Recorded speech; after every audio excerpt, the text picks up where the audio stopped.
When you look at the impact that music has on human health, you see great benefits in making music, listening to music, engaging creatively in the field of music. At the same time, this relatively straightforward knowledge is not practiced by a lot of people. And I see there tremendous potential for us to bridge this gap and to bring the positive benefit that music has to as many people as possible.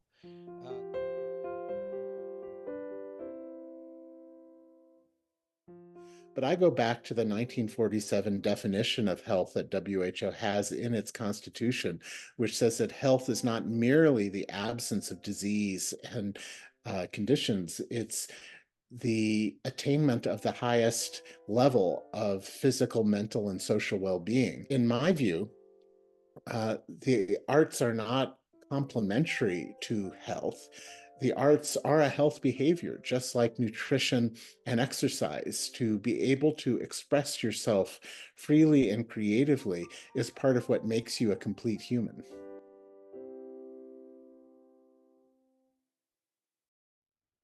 Good afternoon and welcome to the 7th Global BHP BrainTrust Dialogue.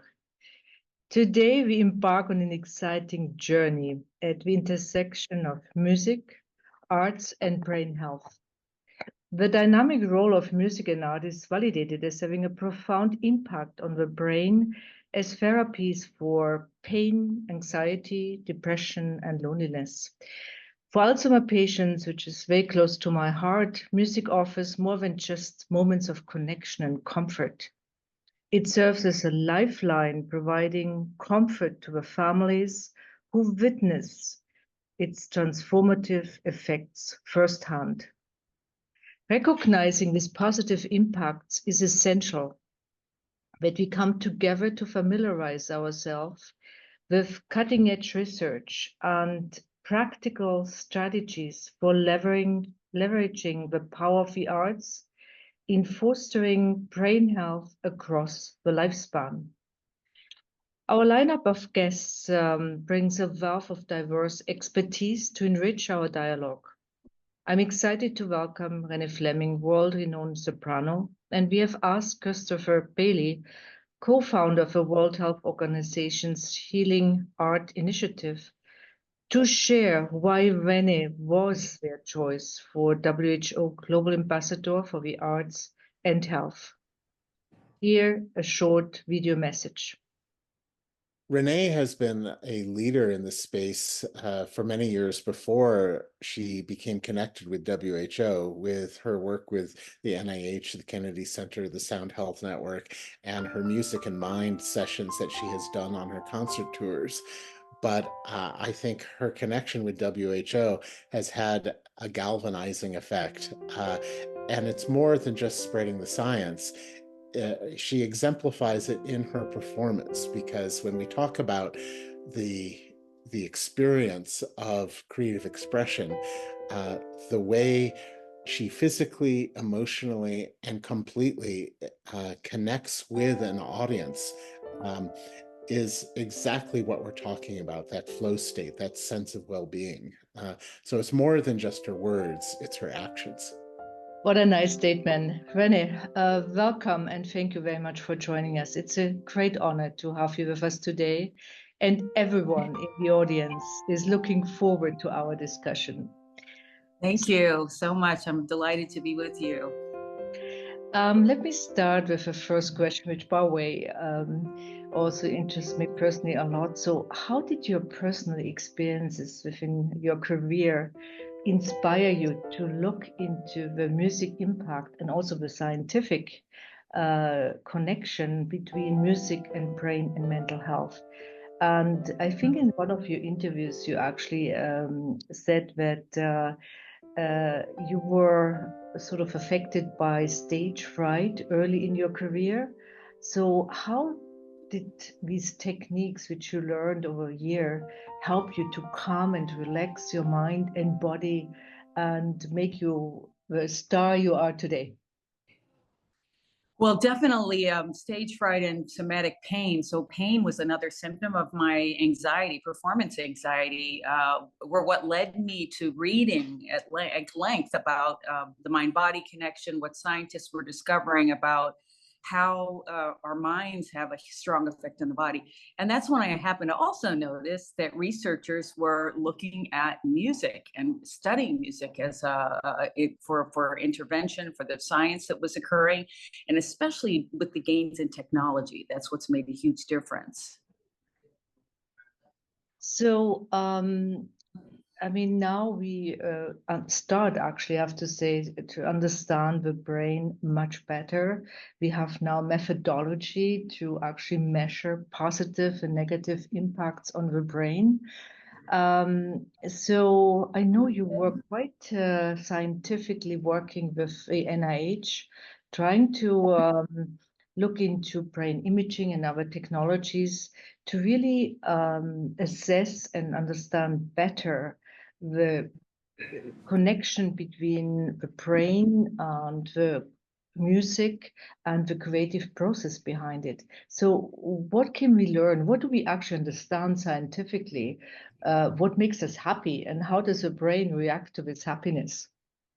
So, I mean, I knew intrinsically all artists understand this because we have, in my case, a lifetime of experience also with audiences who come and speak with me after performances and say, your music got me through loss, cancer, the loss of a parent or a child. And so these were the best reviews I can get. But when I participated myself in an fMRI experiment at the National Institutes of Health, then we start to really look at what's happening in the brain. And the experiment had me singing, imagining singing, and speaking. And imagining singing was the most powerful of all three of those activities. And what I find extraordinary is that I now know that music is in every known mapped area of the brain. That it is so complex in terms of processing what it is that we do when we engage with music, that of course then the benefits are, because of the long history that we have in evolution, of course, is the key, that we can begin to use these and understand them with rigorous research in terms of the benefits in healthcare. And I do think that the arts will ultimately be embedded in healthcare. So what's your brain? I mean, maybe that's a personal question, but I ask it anyway. Did your brain show different NMR signals from other brains when you were singing? Or was it equal to other images? Were you special, in other words? I think Gottfried Schlauch did an experiment actually to try and look at musicians' brains, and he ultimately said, no, there's nothing special. I do know that learning an instrument for a child will have lasting changes in the brain after just 2 years. So there's no question that instrumental music has been studied for a long time. And there are a lot of studies now on singing as well, and especially singing in choirs. So there are tremendous benefits, but they weren't looking at my brain with that in mind. They were simply comparing these three activities. And they did say unequivocally that imagining the songs in the experiment activated way more in my brain than the other two activities. But they said, you're a singer, Renee, so singing is second nature to you. And I wish they had followed up the experiment with a non-singer. It would have been interesting to see if it was different. Yeah, I'm sure it would be, because it's a sort of a personal experience, and I want to come back to this question when we afterwards speak with Rudy, if in fact there is really a scientific basis for that. But I was actually looking at your book, Music and Mind, reading it, not fully yet, but I'm in the middle. So you did a lot of research together with NIH in trying to figure out how brain and science are linked together. And so I think for our audience today, it would be extremely interesting, and maybe you can even make some recommendations to understand what are the interesting learnings from this relatively hardcore science done at NIH, and what can we as an audience, as a normal consumer, sort of utilize from your experience and you summarized it in a book, and we would be super interested in learning what we can do. Well, I always suggest to people, there are 41 chapters written by artists, researchers, institutions. We talk about the future. We talk about, the state of the therapeutic world, and even into dance and visual arts and architecture. So what I suggest is that you start with both evolution, Ani Patel's chapter on evolution, because that really explains a lot about the power of it. And then I would suggest next neuroanatomy with Dan Levitin, or Nina Kraus on sound, on hearing. But this kind of gives the foundation for understanding why this is powerful. But therapeutically, the strong pillars are for childhood development, mental health, disorders of aging. These are really some of the power. Pain is another huge pillar of research right now, and it's so important, obviously. But the interventions that work for therapeutically in terms of what an arts therapist would do, or a music therapist, have to do with melodic intonation therapy. So if one has a stroke and you can quickly work with a music therapist, you have a really good chance of regaining speech through the plasticity of the brain. And of course, I love this, by singing, because speech lives in Broca's area and singing is in a different part of the brain and can very often be untouched by the stroke. Or the traumatic brain injury, et cetera. So that's one strong area. And disorders of movement are also very powerful. Parkinson's, MS, again, brain injury with difficulty in movement, that rhythm, which is also the basis for speech, but rhythm can really help people move fluidly and gracefully again. But what's important is that the NIH, the National Institutes of Health in the US, is now funding this research. They put $40 million into it so far. They will continue to fund it.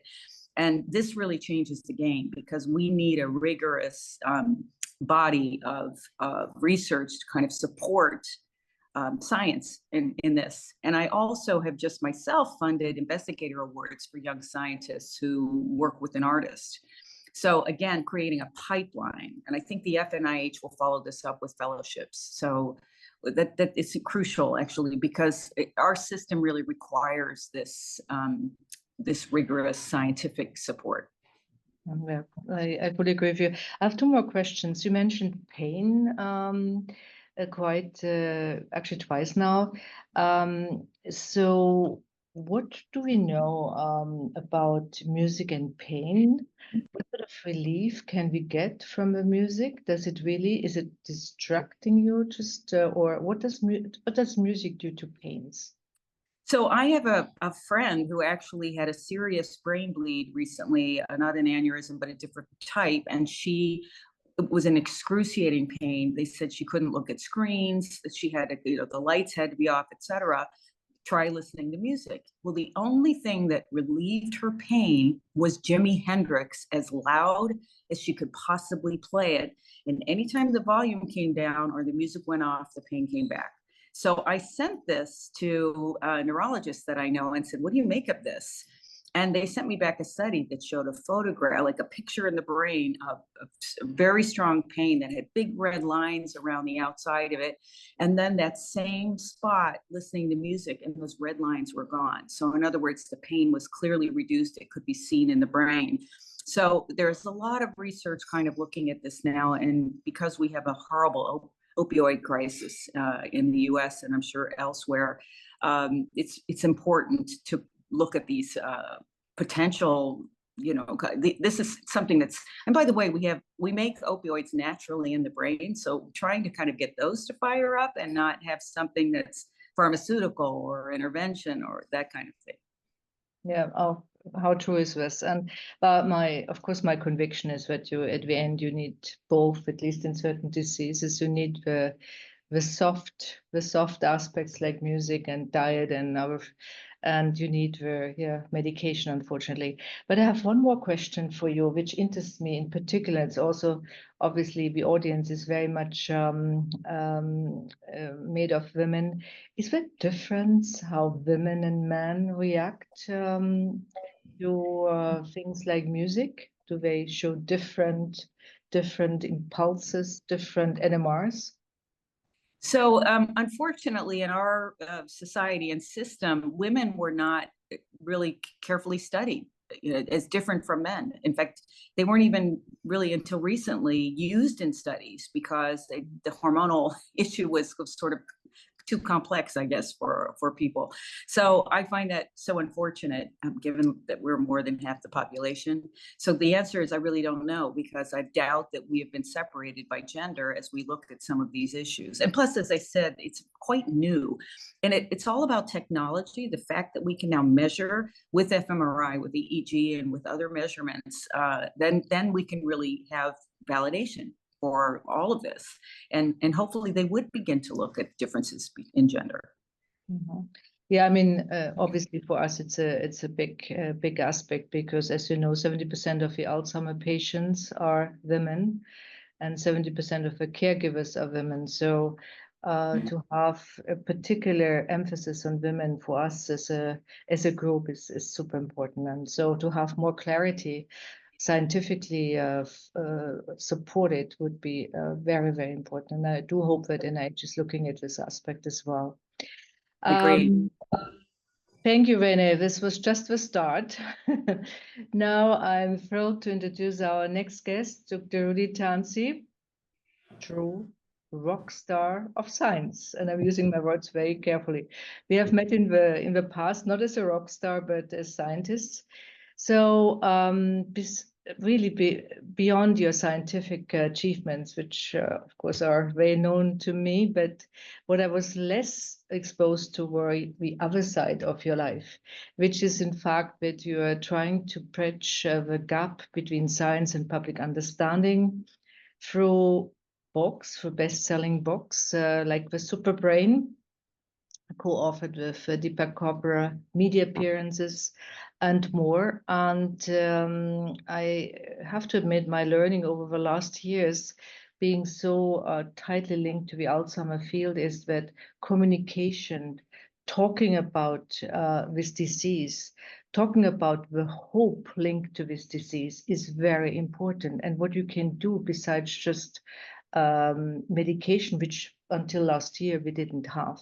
So it's remarkable that you actually go really with both routes. One is a scientist, and then the other one is the communication to the public. But then there's a third part, which is in fact that you're a very talented musician. I have to say I've never been in a concert, but I heard that you were playing with artists like Aerosmith and others. So that's certainly something I would like to have at some point. So welcome. Thank you for joining. I know you and Renée know each other very well.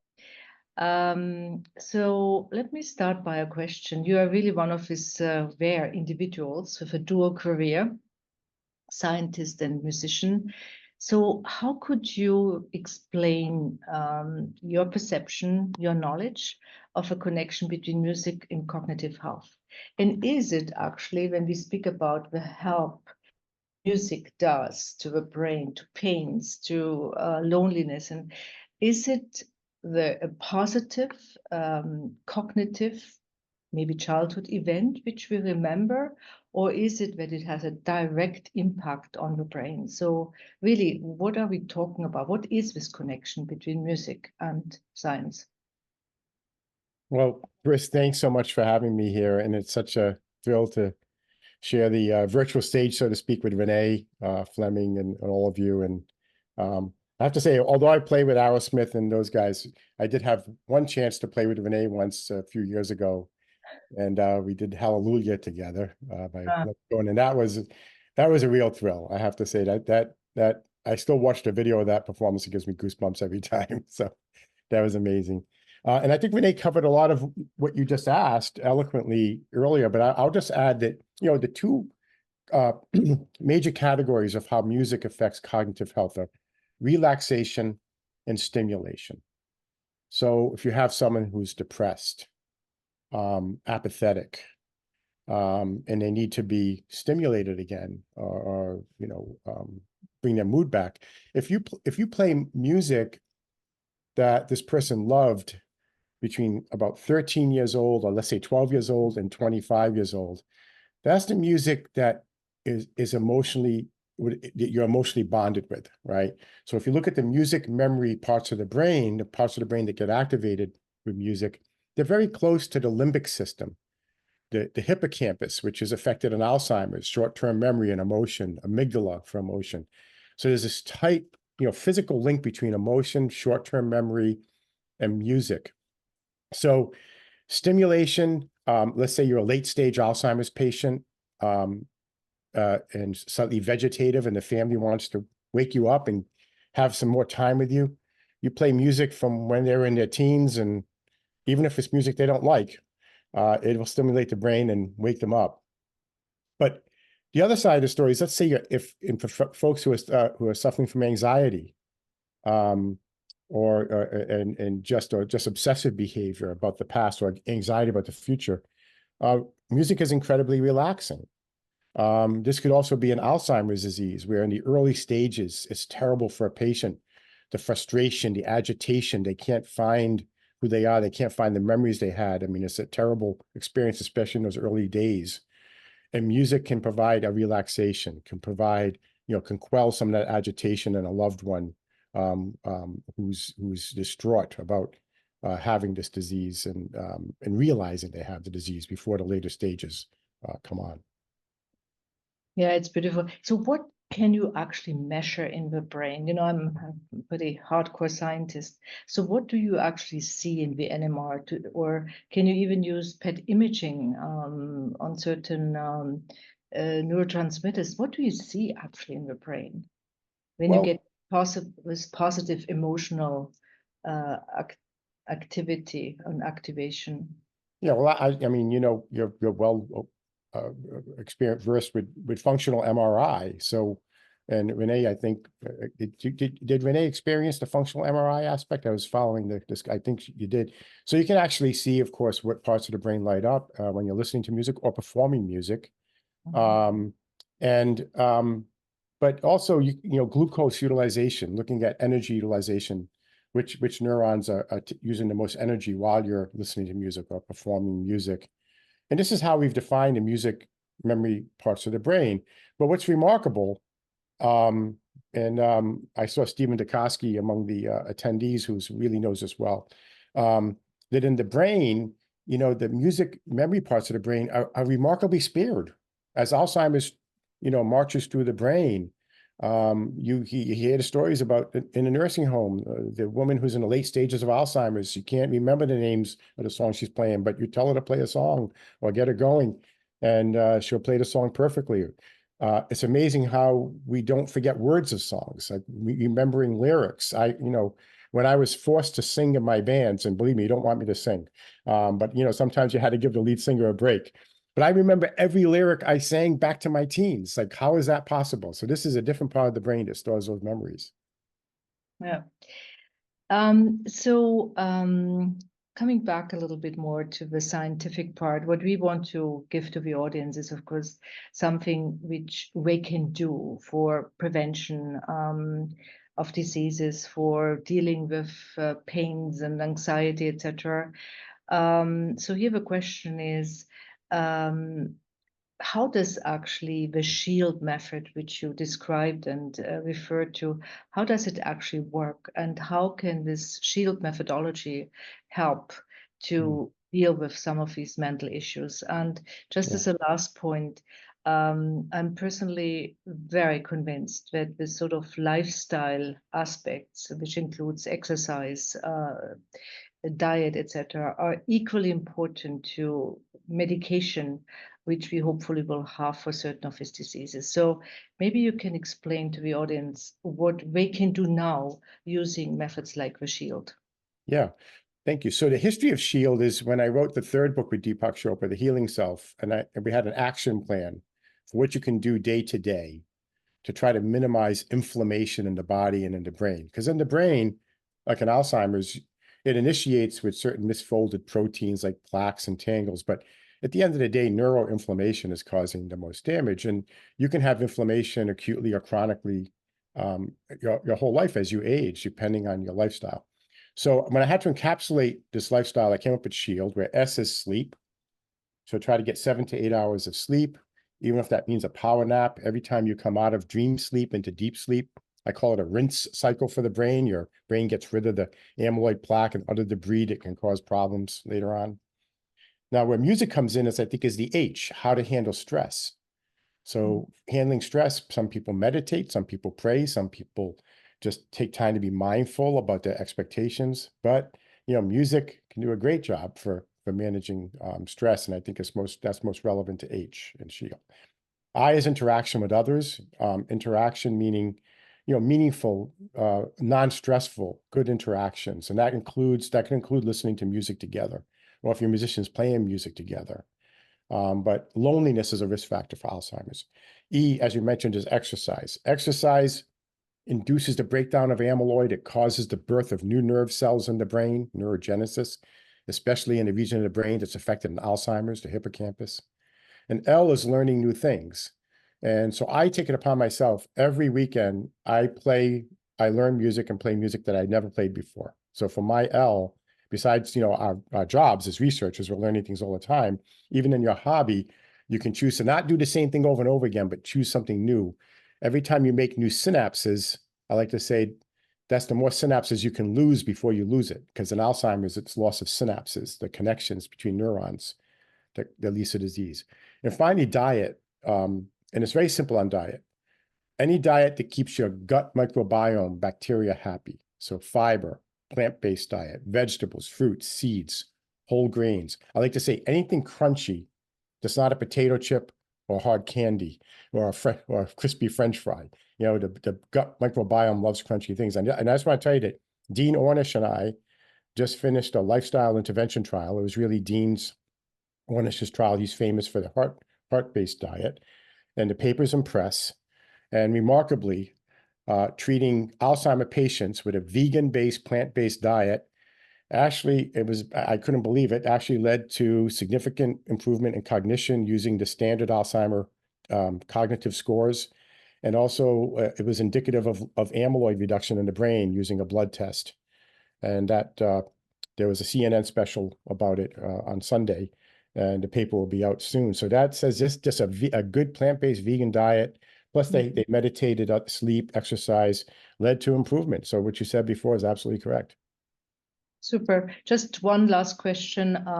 Does it really matter what type of music we listen to? Is classic better than hard rock? Or I had to promise my collaborator, is heavy metal music doing the same thing? I think it depends on what you're looking for. If you're looking for relaxation, it's going to probably be more classical and easy listening music. If you're looking to stimulate yourself and get going, or you're exercising, you're working out, you might want to listen to something more rhythmic and more pop or rock. But it's all what you like. It's what makes you happy in the end. And I do have to say, I do know some rock musicians who have gone to nursing homes and used rhythm. Renée mentioned rhythm, not just for Parkinson patients where rhythm helps, but just getting older folks who are not very, very interactive, hearing the same rhythm or banging drums together can really unite them and cause a great experience as well. So I think it's whatever makes you happy, and whether you're looking to relax or be stimulated. Super. Renée, just a short question to you. When you listen to Rudy, coming from the scientific side, what creative characteristics do the arts and sciences have in common? And how do we bring them even more together to potentially have even a bigger impact on what we learned or are learning about music and the mind? Well, we have a lot in common. I think it's this notion of inquiry. You know, the creative spirit and the creative process are the same, I would say.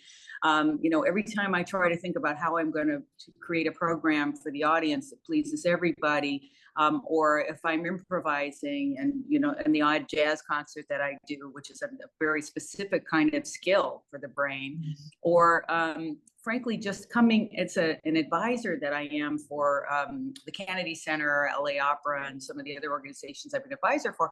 I'm coming from the outside and looking in. So I ask questions that people who are on the ground doing the work every day sometimes overlook. So I think it's the collaboration that can be really useful. That's why I'm funding investigator awards for scientists who pair with an artist, and it's called the NeuroArts Blueprint Investigator Awards, and it's between Johns Hopkins and the Aspen Institute. And we have found young scientists who are interested in this and who really want to explore it, and their proposals are off the charts. Great. I think this would be a very good discussion to have also with Matthias Röder. Matthias Röder is the managing director of the Karajan Institute in Salzburg. And and we're very much focused on the future of music using new technology, including AI technologies and innovation. So it's how to create the next generation of music, but still having the benefit. And we're really looking and doing a lot for young people, singers and musicians. So I think this would be a very, very nice discussion. We have asked Matthias to actually respond to this question, and here's his short video. We often associate creativity with artistic endeavors. And we associate creativity with this spark of genius and ideas that suddenly emerge.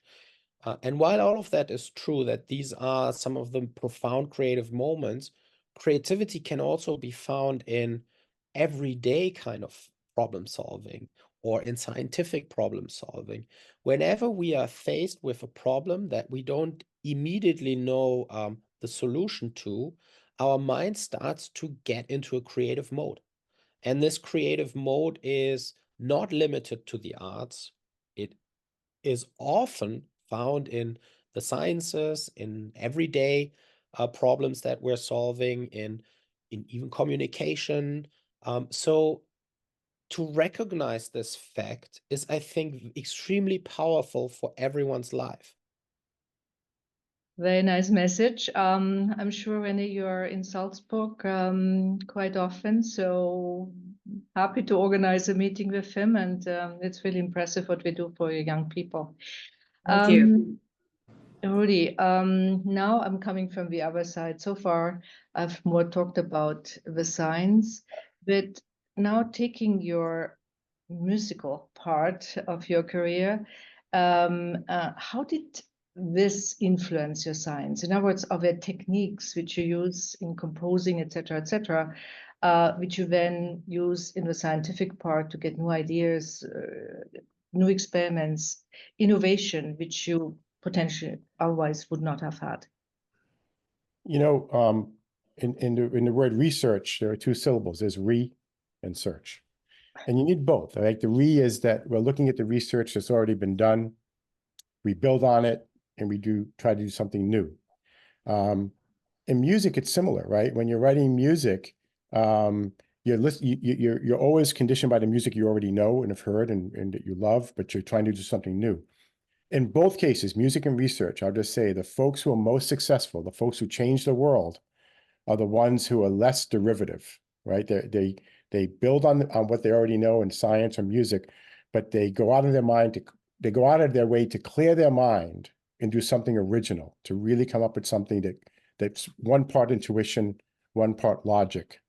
And I think that's when the magic comes in writing music, and that's when the magic comes when you get excited about a new idea in research. It's the creative process, and not being too derivative and not being afraid to reach out and be a little bit more, out on a limb to do something new. Yeah, so the re part. Renée, how can we assure? I mean, I think we start, as you nicely said at the beginning, we start really to understand scientifically, also what's happening in the brain when we listen to music, to songs, etc., which is really exciting. We always knew that there is something, but now we are starting to understand it and to describe it and put it into scientific papers. So having all this knowledge, how can we actually now maximize the therapeutic potential of music and arts to promote the brain health and prevent, obviously, again, very close to my heart, diseases like Alzheimer? What can we do in addition to what we're doing right now to really help people with such diseases? I know we're at the beginning, but how can we do more? Well, I think besides emphasizing more of the research on how music positively affects the brain, I think we can also, in terms of clinical practice, remind doctors that when they talk to their patients about their overall brain care, their overall mental well-being, their brain health, to remind them that music can be very powerful for promoting mental well-being, for promoting brain health, reducing stress, which is a big killer in the brain. And at the McCann Center for Brain Health that I direct at Mass General, we have a brain care score we use. And part of the questions involve what do you do for hobbies? And, and maybe we could add one there. How often do you listen to music? That's not on the score yet, but I think it could be. And I think if every patient, and when they're doing it doesn't matter what they're in for, if every doctor who's seeing a patient can just ask them about their well-being and remind them of the benefits of music, that would be a great start. I think, personally, I think we need stars like you, like Renée, who actually speak about it and make people aware. I think it's very important. Renée, maybe a short statement by you. When I go to these homes with Alzheimer patients, I sometimes come out totally frustrated because there is no stimulation of the brain. There is no stimulation of anything. So how can we bring this into these memory clinics, et cetera, and make people better? I definitely think that families and should be asking anytime they go, do you have creative arts therapists here? Because I really want to be in a program where my loved one is stimulated in that way, because it brings also joy to the families to see them return to themselves. They have moments of lucidity when they're engaged with music that they knew when they were young. It really works. Or when they're in drumming circle is a fabulous idea as well, because they shouldn't be treated as people to simply park and leave, just allow them to stay there. So there's no question. And in our system, of course, there's a cost involved. And they're licensing a kind of a certification process that has to take place state by state. So we have a long way to go. There are only 12 states right now that have given this licensure to creative arts therapists. Then it's dissemination from the research to doctors who also start to say, hey, this works. I really want to be able to provide this for my patients. Right now, it's philanthropically covered, but it's very low cost. It's non-pharmaceutical and non-invasive. It's definitely and an economic 3-to-1 return on investment, especially for aging, for elder care facilities. There's a whole ecosystem of people, including the providers, the healthcare providers, but caregivers, families, and the patient, who are all benefited tremendously by having arts in these places. I hope a lot of people are listening to us today, and we will certainly distribute this dialogue today. I really hope it has a huge impact on how people are looking at this in the future. And now, thank you, both of you. I'm now looking forward to a dialogue between my co-chair, Mara Henk-Morey, and his guest, Megan Beyer. Mara, hand over to you. Thank you so much, Andrea. And hi, everyone. Next, we'll explore the significant role of diplomatic platforms in leveraging this therapeutic power of music and arts that we've been talking about today. So there's no one better equipped for this discussion than our next guest, Megan Beyer. She is the director of the Office of Art and Embassies at the U.S. Department of State. Megan, welcome, and thank you so much for being here. Thank you so much, Mara. It's been fascinating. And it also makes sense to hear all the science behind the power of the arts, which is something that we here at Art and Embassies practice every day and have been doing for the last 60 years.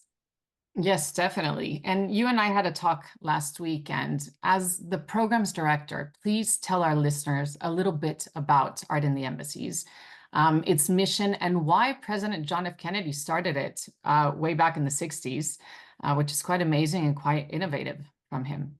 Well, I would say Kennedy had an intuitive feeling about the arts and how powerful they were.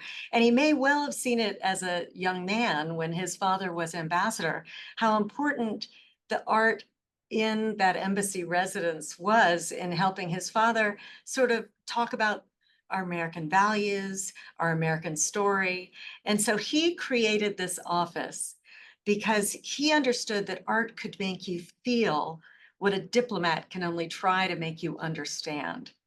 And feeling is the beginning of a connection, which is the gold standard in diplomacy.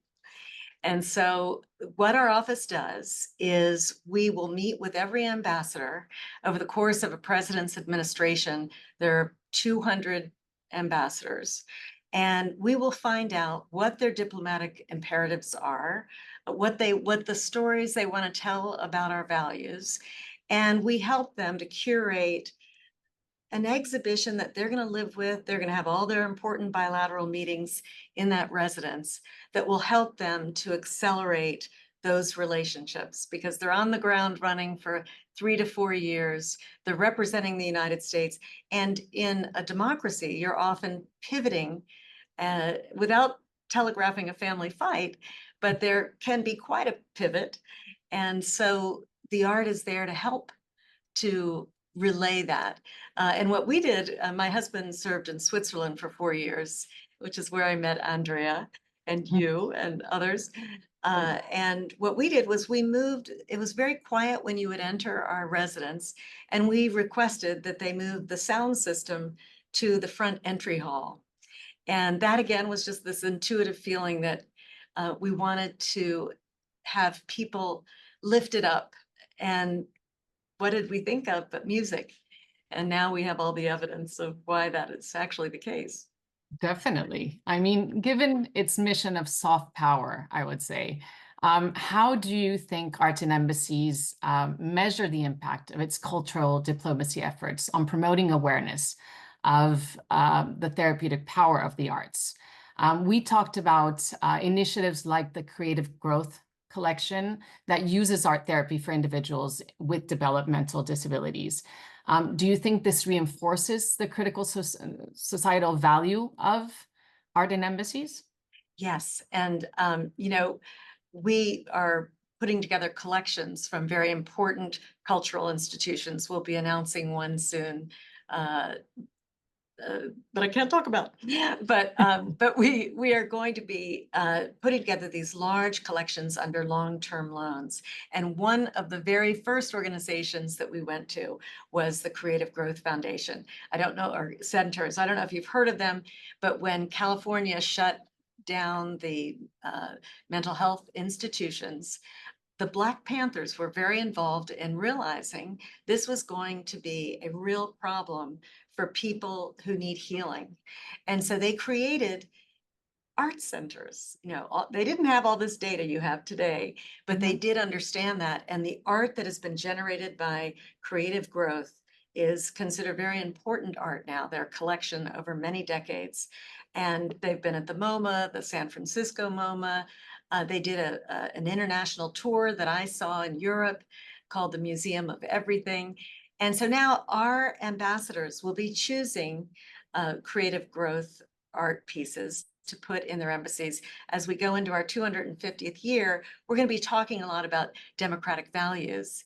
And so we'll be able to tell the story of the power of the arts for neurology, for our health, but we'll also be able to talk about the value of diversity and equality and all of those things that a creative growth artwork will initiate, those kinds of discussions. So we're very excited about that.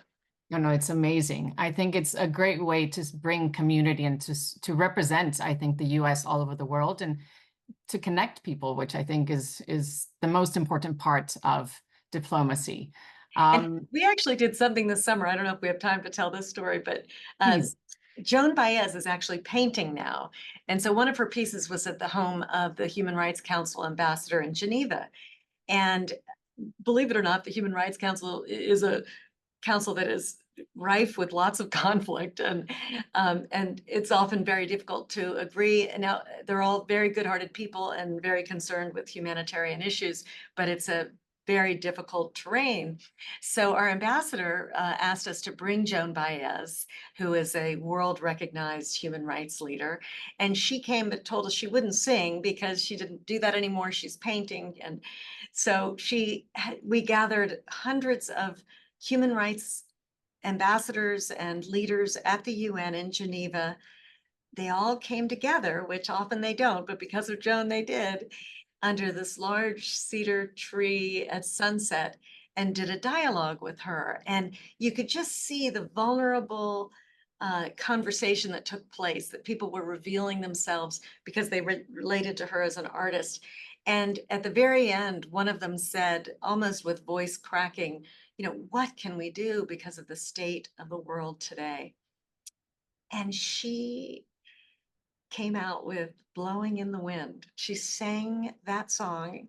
She's in her 80s. It was so strong, and just sang that song under the tree. And all of us were so united. We should have all had MRIs at that moment because we were completely activated. Completely. I think the arts brings this out. So that was, you could just see it happening in real time, the connection and all those things that we need in diplomacy because of the arts. 100%. I mean, I think the last thing I will ask you is to see, how do you incorporate all of this to the emergent scientific insights, into the therapeutic benefits of artistic expression? So how does Art in Embassies bring in music to its exhibitions, to its cultural exchange programs? I think you mentioned it very well through this experience with the Human Rights Watch Council, but how do you think this is happening around the world? Well, the Department of State has a very large division, Education and Cultural Affairs, and they do a lot in music. And in fact, as I'm sure you know, our Secretary of State is himself a guitarist and musician. And so he has a certain point of view on this. And his wife actually used to run that division of the State Department. So there is a great commitment. But I'm going to go back to Kennedy, if you don't mind. He had appointed Doris Kearns Goodwin's husband to be a White House art advisor. And he felt, I am convinced he was going to start a cultural ministry for the United States, or an office of culture, which we are the only industrialized nation that doesn't have such a thing. But Richard Goodwin said that healthy societies, free societies, are built around a well-supported art and culture sector. And so I don't think it's too much to say, after listening to the conversation today, that for the health of our nation, I am hoping my call to action would be that the United States get a cultural ministry, and that governments around the world at this difficult moment take to heart what you're telling us about the power of the arts, that I think we've always felt intuitively. Definitely. I think you're completely right. Megan, I thank you so much for being here with us today. It's really evident that the diplomatic platforms can play a huge role in leveraging the therapeutic role of art. So with that, I'm going to now turn to the program back to Andrea Pfeiffer, our chair, and you will be all joining in a group dialogue. So thank you. Thank you. Thank you, Mara. Thank you, Megan. There's a lot to add, and I think, Megan, you should think about it coming back to Switzerland. I'm coming for Art Basel. Okay. I'll call you later. Very good. Now, building on this sort of diplomatic platforms, which obviously where a lot of things are being done, Maybe we're not yet together. So again, I have a question for Renée, who sees the world, is one of the probably best diplomat for music. So how do you think platforms like we just discussed can really influence, amplify the therapeutic benefit of music and brain health? What needs to be done to bring this together? Wouldn't that be a nice connection to be a peacemaker as well? Well, I loved what Megan said about the power of emotion. And there's no question that it really almost requires emotion for people to understand that change is necessary. And, you know, one of my other passions is for climate. And I'm touring with National Geographic, a really beautiful piece now that is moving to people. And I've even had young people say, oh, yeah, we forgot about climate. 5 years ago, that was a really big issue. And obviously, they're distracted by everything that's happening in the world. But the arts have been used throughout our human history for social cohesion. We're very tribal. We're seeing that now in the world today more than we have in my lifetime. And we have to kind of use the arts for good, to creating a cohesion around these issues that need to be rectified. And I heartily applaud you, Megan, for calling out for a Ministry of Culture. Thank you. That would be so important. And as you said, other developed nations already have this and value it. I mean, I would say countries in Europe valued artists during COVID and really supported them. And in a way that we didn't quite see here. They were supporting stages, which is good, presenters, and that was helpful. But the answer to your question is we just have to keep trying and bringing everyone together around strong issues. This networking is important. Thank you. We are almost coming to the last part of this discussion. And I will ask the same question to all of the speakers.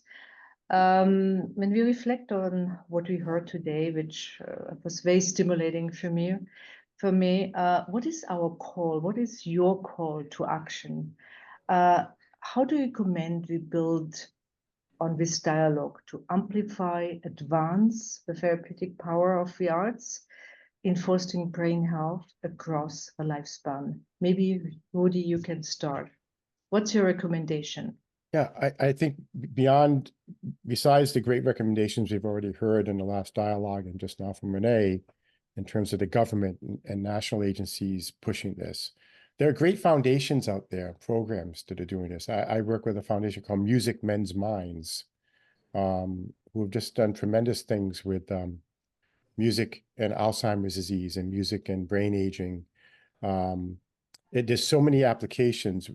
Alzheimer's patients actually do perform better on memory tests after listening to classical music. There's a study that shows that even in patients in general, post-op, after an operation, music can be used to lower blood pressure and stabilize heart rate. So there's so many applications of music. I think we need really buy-in where you have the musicians, the researchers, the government, and the foundations working together to really push this. But I think that there's so much great work going on in some of these philanthropic groups and private groups and foundations, and I really, really admire Music Men's Minds among them, that we could see some type of support from the government to expand their programs and get into senior living. You know, I'm working on one big project now to get better diet in senior living. You know, I don't know if you've seen some of the food in senior living, but you know, these folks need better diet more than anybody. But also getting music piped in on a regular basis, and rather than as an option. And you know, it could be music that they loved in their teens. It could be classical music. Better yet, it could be Renée. But you know, that's what I think we really need, is just like an octopus, just influx and working together. Megan, I'm asking you the same question, but I'm asking a little bit more because you're sort of closer to the government, or very close to the government. Who should take the lead in this? So we have foundations we just heard, we have lots of scientific studies now, NIH is involved, recognize the importance. Parents, caregivers more and more realize. So how do we bring this all together? Well, we're getting closer because the National Endowment for the Arts in the last decade, I would say, has really shifted to exploring the economic benefits. You know, I think the case is being made by you on the health front. Government writ large has got to embrace and understand the healing nature of the arts, particularly at a time when we need so much healing. So I think that, you know, those of us who understand this power of the arts and the need for it do need to talk about it and do exactly what you're doing here and what Renée's amazing book does, which is to bring in more people from more sectors. And I am so appreciative of this Global BrainTrust, because you know that seems to be your strategy, and I think that's exactly the way to go. And the closer we can get to an embrace of the arts as a necessity, rather than the icing on the cake. The last question is to you, Renée. You are already an ambassador for WHO. You're already an ambassador, worldwide ambassador for music. So what's your advice? What's your recommendation? What should be done? I'm seeing from the other side many patients. I'm seeing homes. I'm seeing many things. So how do we quickly distribute this knowledge and actually make it available to the best of our knowledge? I think we know so much about it, but what I don't see yet, that it comes to the patients. So how do we do this? Right. So we have to remember that this is relatively new in terms of the efficacy of the research, having to do again with technology. So it will take time, certainly in our system, especially, but I would say grassroots organizations, but I think there's an importance around networking because there are so many small organizations, which is why the Sound Health Network, which is a resource center online for everyone to connect with to find out actually what's going on, so there's no redundancy in terms of research.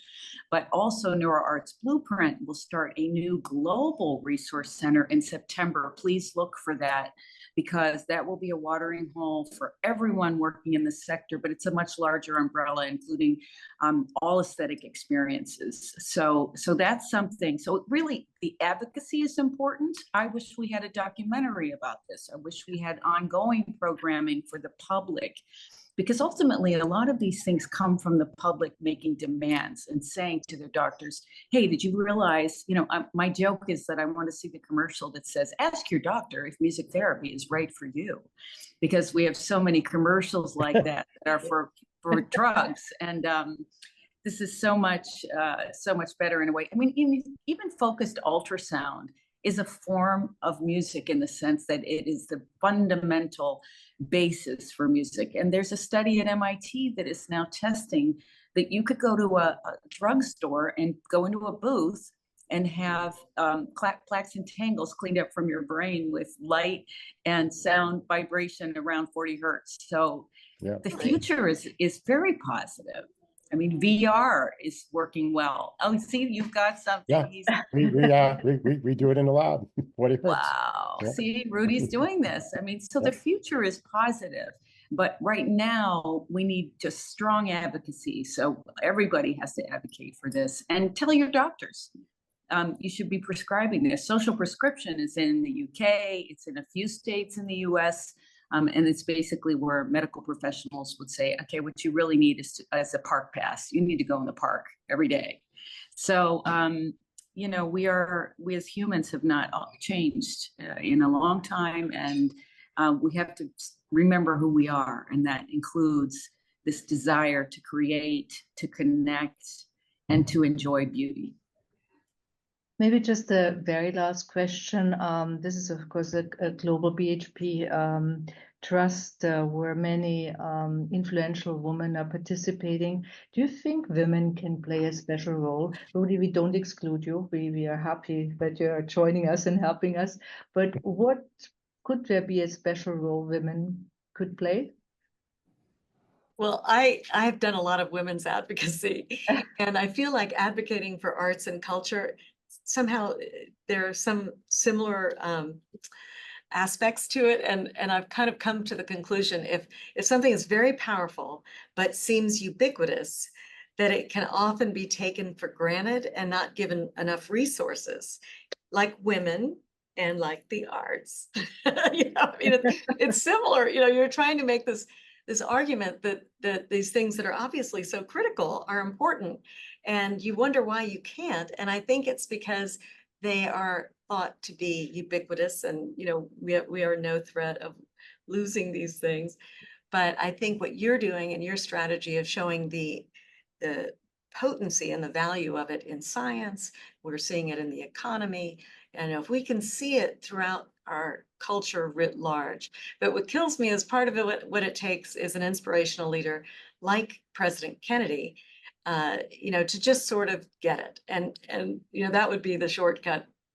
But I think actually President Biden gets it. I'm not criticizing the current president at all, but it was sort of a miracle that this guy who was president would be listening to Camelot and quoting from Archimedes. And, I mean, it was sort of in his DNA. And so he happened to be president, but it could be anyone. It could be a CEO. It could be, the more leaders we have in all sectors who get this, the better. And right now we have a Secretary of State who completely gets it. And I know the president and Mrs. Biden, she came to Lisbon with us and spoke so passionately. She hosted the Medal of Arts this year.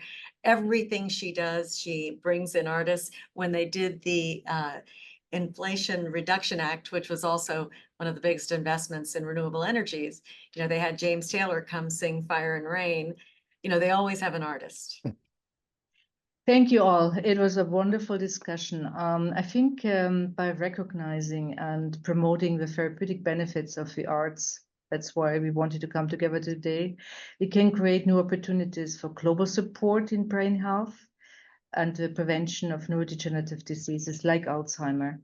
Stay tuned. We are coming back with other themes, and Rudy will like it. But one of the next one will be gut microbiome and the brain health, which is, of course, also one of my past and something I really, really strongly believe in.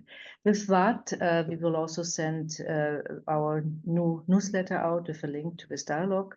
You will see it very soon. And my last thing is to thank you all very much and wish you a wonderful rest of the day. Thank you very much.